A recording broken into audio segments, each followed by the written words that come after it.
Hello everyone. I've been told that every good TED Talk has a really interesting hook right at the start. So here's mine. I can read your minds. Don't believe me? Let's put it to the test. I'm going to ask you 3 questions, and I just want you to think about those questions silently. Number 1. What color is my hair? Number 2. What is 2 plus 2? Number 3. How would you describe me in 3 words? Now I bet your answers were black, 4, and tall, intelligent, and handsome, of course. But jokes aside, the point I'm trying to make is that as soon as I asked you these questions, your brain was triggered and you started thinking about the answers. That's because it's impossible for the brain not to think about answers when you're asked a question. Questions provoke thought. And there's one question I have been thinking about for a long time now. Why do we do what we do? And my obsession with this question led me all the way back to 1943. Because that's the year a gentleman named Maslow came up with the hierarchy of needs. Now don't worry, if you don't know what it is, I'll explain it. It's pretty straightforward, like the most insightful stuff in life tends to be.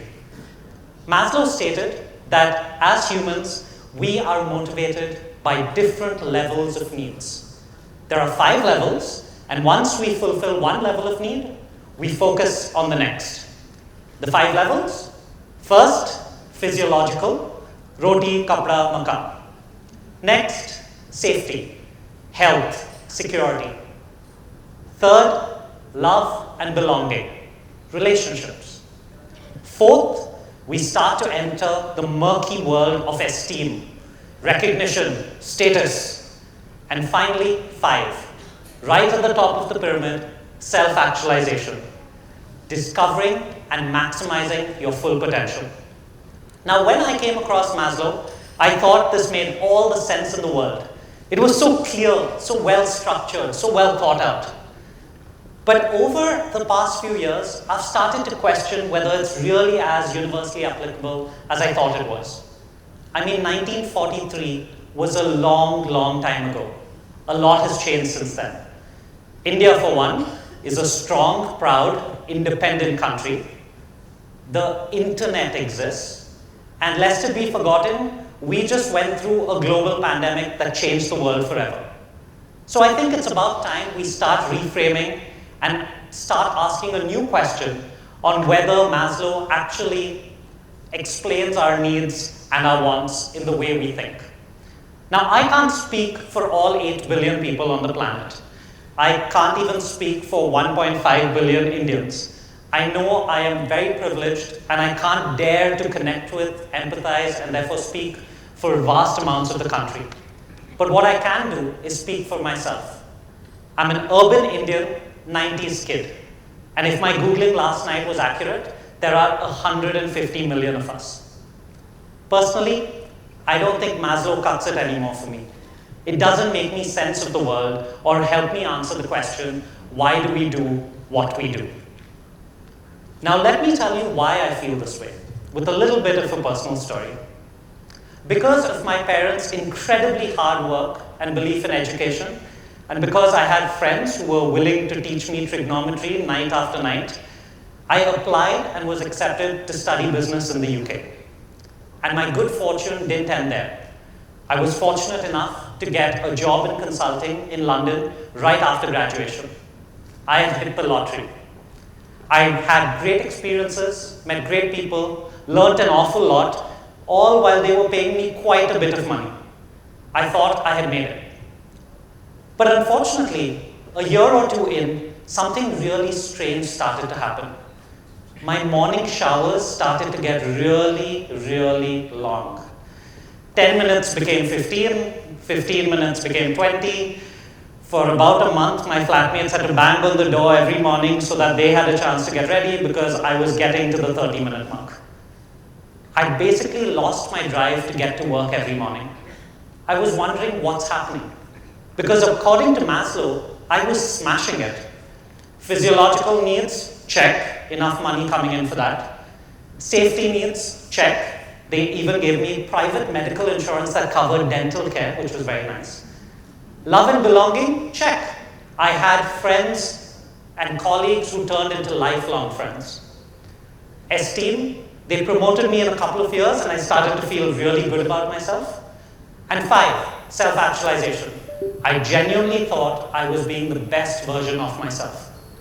So if Maslow couldn't explain what was happening to me, who or what could, I got obsessed. And I did what I do whenever I get obsessed. I read, I wrote, I listened, I watched videos, but most of all, I talked to people. I spoke to more than 150 people about exactly what I was going through, trying to make sense of it. As I pored over all of my notes and tried to make sense of them, a picture started to emerge. The picture made me realize that the question in my mind was not one that Maslow had thought about. He had always thought that our question would be, are we fulfilling our needs? Which seems pretty logical. But in my mind, through my experiences, I had changed this question. I had started asking myself, how do I build a life of freedom? Freedom. It felt like all my decisions, all my discomfort, all my emotions, all my thoughts came from this real yearning of freedom. But freedom is such a vast concept. I had to start breaking it down to make sense for me. So that's what I did. I came up with something I conceptualized and called the freedom jigsaw. Why the freedom jigsaw? Because as a kid, I was obsessed with jigsaws. I used to play with them all of the time. I particularly loved how all of the different pieces came together to create something great. And I started to feel life was pretty similar. And one of the things I picked up as a kid playing with my jigsaw is that it's all about those 4 corner pieces. If you get those 4 corner pieces, you're well on your way. Now, I know for all the puzzle lovers in the audience, there are 1,000-piece puzzles and there are lots of things going on. But honestly, if you get those 4 corners in place, you're well on your way. So I want you to think about the freedom jigsaw that I'm going to share with you as your 4 corner pieces that set you up for a life of freedom. Piece 1, financial freedom. Making sure you have the resources you need to fund your lifestyle and your short-term and long-term goals. Basically making sure that a lack of finances is not a reason why you can't build the life of your dreams. The second freedom, freedom of location. Being able to do your thing wherever you want and not being trapped in one place that you don't want to be. Third freedom, freedom of time. Making sure you're in control of your time so you can choose where to spend it, waste it, invest it. And finally, the fourth piece, creative freedom. Being able to make your own choice on what you want to work on, how you're going to work on it, and who you're going to work with. Now, these 4 pieces and these 4 freedoms help me make sense of my really, really long showers. Financial freedom, check, double check. The next freedom, freedom of location. Well, I loved London, but I really missed being back home in Bangalore. Freedom of time, not at all. My 5 days a week, I spent my time where my manager told me to spend my time. And the 2 days remaining, well, I spent all of that time connecting with people from Bangalore who I missed. So I really wasn't in control of my own time. And finally, creative freedom. Now, as you move forward within an organization, people tend to give you a bit more autonomy. And that felt good at the start. But when I stepped back, zoomed out, and thought about the type of work I was doing or what I was working on, it really didn't cut it. I wasn't enjoying myself. So now that I could make sense of what was happening to me, I asked myself the next logical question. So what now? I had 2 options. Do nothing or take action. Now, as you might have guessed, I chose the latter because if I did nothing, I probably wouldn't be invited here to speak with you wonderful people. So I decided to quit. I came back to Bangalore. I took a year to travel the country, try and connect with people. I spent some time trying to solve problems for NGOs, and then I tried really hard and failed miserably at learning how to code. But this year taught me a lot. And what I decided to do when I was thinking really deeply about my freedom jigsaw was I decided to start my own thing and become an entrepreneur. Now, when I say entrepreneur, I don't mean the cookie-cutter definition the media seems to want to force down all of our throats. I don't mean I woke up one day with this amazing tech idea, I pitched it on Shark Tank, got funded, and then my life was made. Those aren't the only type of entrepreneurs out there. Entrepreneurs can also be, as I call them, self-starters. And I'll give you a couple of examples so you can relate. A self-starter is someone like Pukraj. She runs an ethical fashion business. What she does is she takes the amazing clothes that Indian craftspeople make and she sells them in Finland, in Scandinavia. What this does is it creates a sustainable source of revenue and income for the craftspeople. It exports Indian culture abroad, and of course, it helps her build her business as well. Another type of self-starter is a really good friend, Anu. She's a home baker, as so many of us have become through the pandemic. What she's done is taken her passion for food and turned it into a source of fun, fulfillment, and funds. And of course, there are self-starters like Saranya, who might be the most inspirational of the lot for me. She set up her kids and her home, made sure they were settled, and in her second innings, she decided to take what she was most passionate about, floral decor, and turn it into a full-fledged business. Now, I consider myself one of these self-starters as well. So I want to give you a little glimpse about how my freedom jigsaw has changed since I made this decision. Financial freedom. Okay, I would say I'm 50% of the way there. It can fund my lifestyle, but honestly, I don't yet know whether it's going to fulfill my long-term goals. But I feel like I'm going to back myself to make it through. Second, freedom of location. I now live in Bangalore, in a place I love, with a woman I love. And it's also really exciting to have the opportunity to set up the business in such a way that I can travel the world and explore the world with her as I want as well. Third, freedom of time. This might be the one I'm most excited about. I control my time. I spend my time where I want to, on what I want to. And finally, creative freedom. The fourth piece is creative freedom. At least for me, the piece that makes me most excited about being an entrepreneur. I work on what I want to that has become my life's mission. I work with people I care deeply about. And I work in the way that fits my personality, interests, and strengths. Now, I don't share these four pieces as a look at Raashid, amazing, he's figured it out. I certainly haven't. I have a long way to go. I'm just trying to give you a glimpse of what being a self-starter can do for your freedom jigsaw. But it's not easy. In fact, it's really, really hard. It's not like you decide to be a self-starter, snap your fingers, and boom, freedom. There are loads of risks, challenges, and uncertainties that you have to contend with on the way.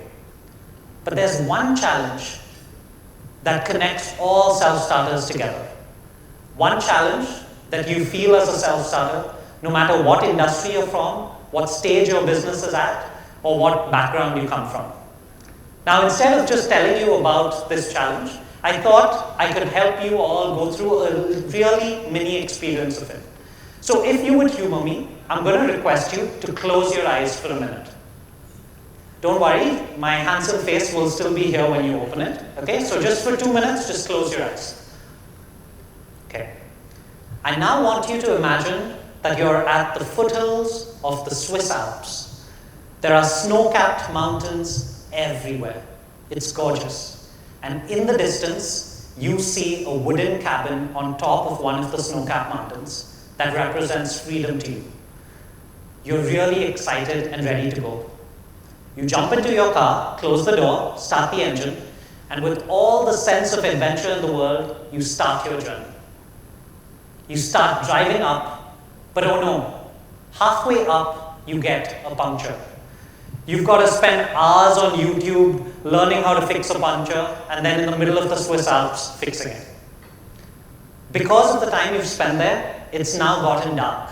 You continue your journey, but you start to get a bit nervous because you haven't driven these winding roads before. It starts to rain. There's rain all around you. You start to grip the steering wheel a little bit tighter because you're even more nervous. And then the unthinkable happens. Your phone dies. And without your phone, you don't have a map. Without a map, you don't know where you're heading. Now let's come back to the car at the beginning of the journey and make one small significant change to what you're visualizing. There's somebody with you. And everything changes. Because now, when you're driving up, you're having a good time. Now, when you're driving up and you get a puncture, there's somebody to help you. When you're gripping that steering wheel really tight, you actually have someone to calm you down, switch on some songs, and have a good time. And of course, when your phone dies, you have somebody else who has a little bit of battery left, and you continue on your way. Go ahead and open your eyes. That's the challenge that brings all self-starters together. Loneliness. And I find it really funny that there are so many of us now who decide to run these parallel lives without ever quite intersecting. Can you imagine a world where self-starters got together to support each other, celebrate each other, challenge each other, motivate each other, pick each other up when you fall down? That, to me, is a world worth living in. And that's the mission I'm on. I'm on a mission to build a world where self-starters can support each other through their journey, piece by piece. Now, I've also been told that every good TED Talk has a really rousing call to arms at the end of the speech. So here's my version of it. As a friend told me, keep it simple but significant. Loneliness is a choice. Don't decide to be lonely when you're building your freedom jigsaw. Thank you.